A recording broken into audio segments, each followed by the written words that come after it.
Good morning, everyone, and welcome to our children's time. I hope that you're staying warm this morning. So this morning I want to talk about a word. The word is harsh.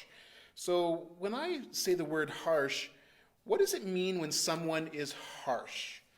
What do harsh words sound like? What do harsh actions or decisions sound like? Are some ideas coming to your mind when I say the word harsh? Can you think of a time when you observed someone being harsh? So let's think about that for a second. When I think of harsh, I think maybe it might be a little bit angry. It might be a big response to something, right? So that's a little bit of what harsh is. If somebody says something and they snap back at you, that might be being harsh. What is the opposite of harsh, do you think? It might be kindness. Well, today we're also going to talk about a big church word, and the opposite of harsh can also mean mercy. And so we were reminded this morning of a Bible story where Jesus says, "Blessed are the merciful, for they will receive mercy." Blessed are the merciful, for they will receive mercy. Can you think of a time you received kindness when you did something hurtful, maybe? Maybe you said something hurtful to somebody else, but you still received kindness back?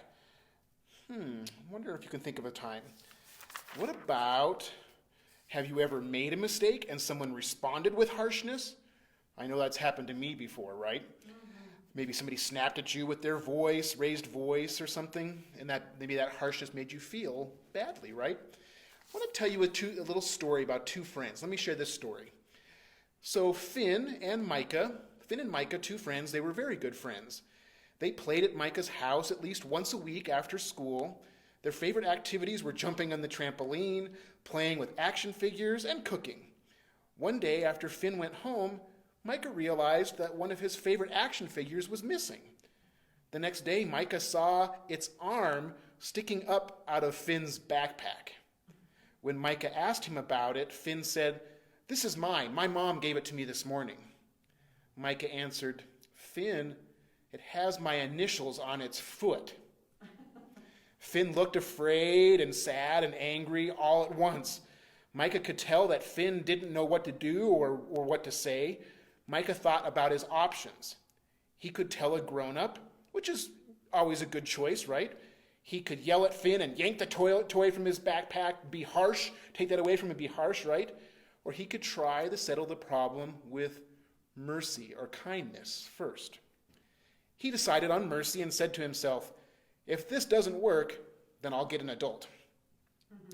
Micah said, "Finn, I would like my toy back, but I want you to know I understand you really like it and that you made a mistake.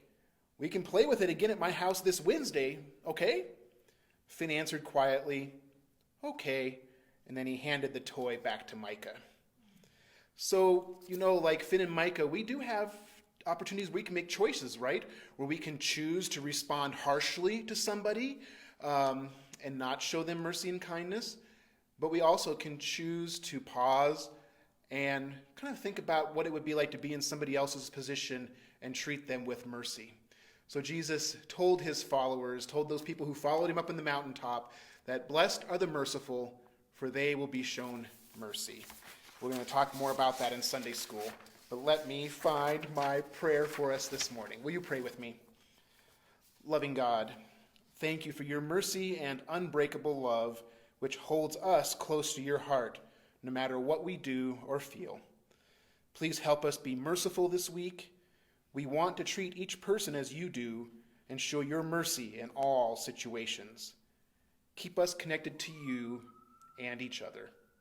And all God's children say together, Amen. Have a good week, everyone.